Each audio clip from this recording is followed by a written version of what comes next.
사도신경으로 신앙 고백드립니다.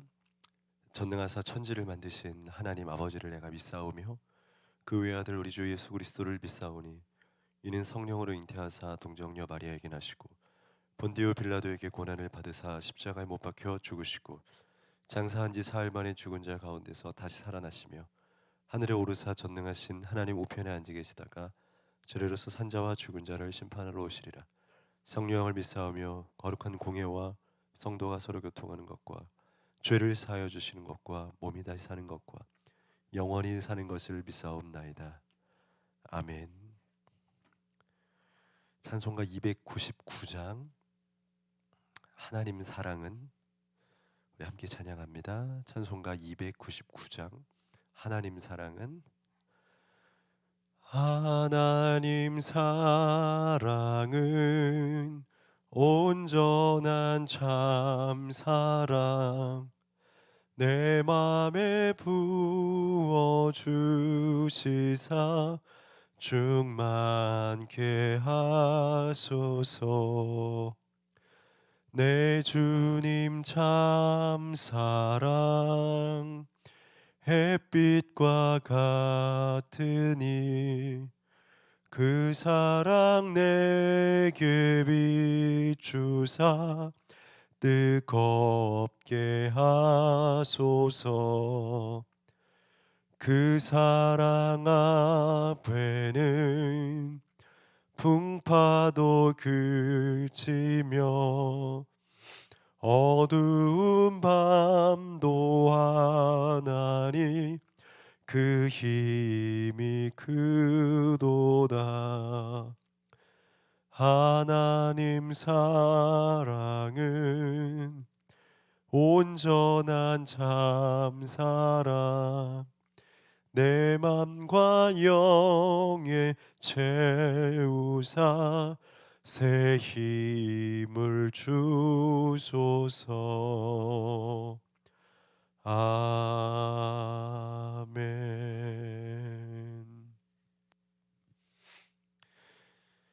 12월 22일 목요일 새벽 우리 매일 성경 큐티 본문은 요한일서 3장 1절부터의 말씀이고요. 오늘 저희는 1절부터 3절까지 말씀을 함께 읽도록 하겠습니다. 3장 1절부터 3절까지 말씀입니다. 같이 읽습니다. 보라, 아버지께서 어떠한 사랑을 우리에게 베푸사 하나님의 자녀라 일컬음을 받게 하셨는가. 우리가 그러하도다. 그러므로 세상이 우리를 알지 못함은 그를 알지 못함이라. 사랑하는 자들아, 우리가 지금은 하나님의 자녀라. 장래에 어떻게 될지는 아직 나타나지 아니하였으나 그가 나타나시면 우리가 그와 같을 줄을 아는 것은 그의 참 모습 그대로 볼 것이기 때문이니 주를 향하여 이 소망을 가진 자마다 그의 깨끗하심과 같이 자기를 깨끗하게 하느니라. 아멘. 그리스도인의 인생은, 믿음의 자녀들이 살아가는 우리들의 삶은요, 물론 살아가는 과정에는 여러 가지 어려움과 큰 장벽들이 우리 인생사에는 있게 됩니다. 그래서 어떨 때는 우리의 삶이 마치 끝난 것 같기도 하고 곧 끝나게 될 것 같다라는 생각도 하게 되고, 참 많은 고난 속에 살아가는 게 인간의 삶인 것 같습니다. 그러나 그리스도인의 삶은 어떠냐면 절대로 끝나지 않은, 아직 끝나지 않은 ing, 언제나 그리스도인의 삶은 진행 중에 있다라는 겁니다. 왜 그러냐면요, 우리 주님께서 죽으시고 십자가에 못 박혀 죽으셔서 모든 복음의 길, 교회의 길이 다 끝난 것 같아졌지만 주님은 부활하셨습니다. 그리고 그것으로 끝난 것으로도 아니고 하늘로 부활하셔서 하늘에서 하늘로 승천하셔서 우리가 볼 수 없는 상황에 있지만, 그래서 많은 사람들은 이제 기독교의 역사, 그리스도교의 역사는 끝이다 라고 생각하고 있었지만, 주님이 우리에게 주셨던 약속의 말씀은 무엇이냐면 우리가 본 그대로 다시 올 것이다라는 거예요.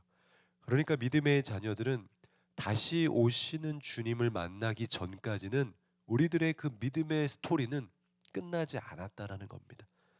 우리는 어떠한 상황 가운데 있어도 절대로 우리의 삶에서 일어나는 모든 고통과 고난의 순간에도, 믿음의 시험들 속에서도 우리의 그 영적 전쟁은 끝나지 않는다라는 거예요. 언제요? 주님이 오셔야지만 끝난다라는 겁니다. 그래서 우리의 삶은 진행 중에 있는 거예요. 세상이 끝나도 믿음의 사람들은 진행 중에 있는 거예요. 전쟁으로 온 세상이 핵전쟁으로 다 끝난다고 해도 주님이 오시지 않았으면 세상이 끝난 것이 아닙니다. 그리스도인들은 그 속에서도 전쟁을 해야 되는 것이고 그 속에서도 주님을 기다리는 믿음의 ing 속에 진행 중에 살아야 한다는 겁니다. 오늘 본문 말씀이 바로 그 주님의 자녀들이 어떻게 살아야 하는가, 재림의 주님을 기다리는 그 자녀들의 삶이 어떠해야 하는가, 그 이야기를 증거합니다. 1절 우리 같이 읽었는데, 먼저 1절에서는 우리가 누구이냐, 그 사실을 먼저 기억해야지 우리가 이 땅에서의 삶을 바르게 걸어갈 수 있다라고 말합니다. 보라, 아버지께서 어떠한 사랑을 우리에게 베푸셔서 하나님의 자녀라 일컬음을 받게 하셨다. 우리의 신분이 뭐라고요? 하나님의 자녀라는 겁니다. 세상은 우리를 잘 알지 못하지만 하나님은 우리를 기억하신다는 겁니다. 하나님은 우리를 기억하시고 우리를 하나님의 자녀로 인정하고 있다는 겁니다.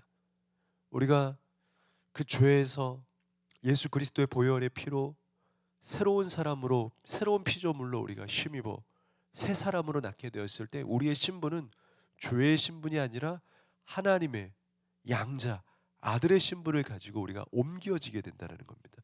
그래서 이 땅에서 사는 믿음의 자녀들의 삶은 무엇이냐면 자녀로 살아가야 되는 겁니다. 우리를 어디 외딴 먼 곳에 파송해놓고 보내놓고 남의 인생을 사는 것이 아니라, 나의 인생을 사는 것도 아니라, 어느 모르는 사람의 인생을 사는 것이 아니라 우리는 엄연히 하나님의 그 의 앞에 자녀된, 하나님의 자녀로 위임받은 새로운 자녀가 되어진, 양자가 되어진 그 자녀의 삶을 살아야 된다는 것을 우리가 기억하고 걸어가야 된다는 겁니다. 그래서 2절에서는 어떻게 이야기하냐면 그 자녀의 삶이 무엇이냐면 그 자녀들은 다시 오실 주님을 기다리는 거다. 주님이 다시 올 것인데 자녀들은 그 아빠가 다시 오실 때까지 기다리는 자녀들처럼 늘 언제나 그 주님을 기다리고 소망하면서 살아야 한다라고. 2절에 사랑하는 자들아, 우리가 지금은 하나님의 자녀라. 장래에 어떻게 될지는 아직 나타나지 아니하였으나 아직은 그 재림이 오지 않았지요. 그러나 그가 나타나시면 우리가 그와 같을 줄을 아는 것은 그의 참모습 그대로 볼 것이기 때문이다. 우리가 부활하신 예수님을 보았죠. 사도 요한도 그 부활하신 예수님을 두 눈으로 목격하고 그 예수님을 만져보고 사랑하였던 분이잖아요. 그대로 우리 예수님이 다시 이 땅에 오신다라는 거예요. 우리도 그분과 함께 동일하게 그 참모습 그대로 우리도 동일하게 우리도 부활할 것이다라는 거예요. 그래서 우리가 그 예수님을 기다리는 재림의 삶을 우리가 살아야 되는 거예요. 이 땅에 우리의 삶은 무엇이냐면 인생이 끝난 것이 아니고 삶으로 맞춰지는 것이 아니고 다시 오실 주님을 기다리는 삶, 그분을 기다리고 소망하는 ing의 삶을 살아야 한다는 겁니다. 그게 믿는 자의 삶이라는 거예요. 다르죠. 세상 사람들은 나의 삶의 ing와 엔딩을 자신의 삶에서 정해놓죠. 물론 목숨은 정할 수 없겠지만 나의 인생의 비전들을 자기가 그려놓고 자신의 어떤 자신 개인의 판단으로 이것을 끝내기도 하고 멈추기도 하지만 세상이 멈춰지면 그들의 꿈도 멈춰질 수도 있고 흔들릴 수도 있고 변할 수도 있지만 믿는 자들의 삶은 주님이 오시기 전까지는 끝나지 않아요. 왜요? 우리는 그분을 기다리는 삶이니까. 그분이 오시지 않으면 우리는 계속 기다려야 한다는 겁니다. 그래서 우리는 선교해야 되는 것이고 예배해야 되는 거예요. 주님을 기다려야 하니까. 주님이 오셔야 하니까. 그래야 끝이 오니까요. 그래서 3절에서는 그 주님을 기다리는 자녀들의 인생이 어떠해야 되냐. 우리가 주님을 기다리는 신부이죠. 그 신부의 자세는 뭡니까? 주님이 오실 그 신부들은 항상 가장 성결하고 아름답고 거룩하고 정결한 몸과 마음을 지키는 것이 가장 중요한 거예요. 당시 어떤 사람들은, 어떤 기독교인들은 주님이 가셨으니 부활 승천하시고 이제 없으시니 이제 구원의 이야기가 다 끝났고 이제 우리 마음대로 해도 된다.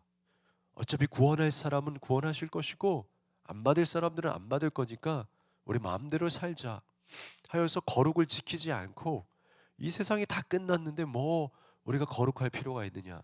근데 주님이 뭐라고 해요? 주님이 오실 것이다. 그리고 그 오심을 기다리는 자들은 어떻게 해야 된다고요?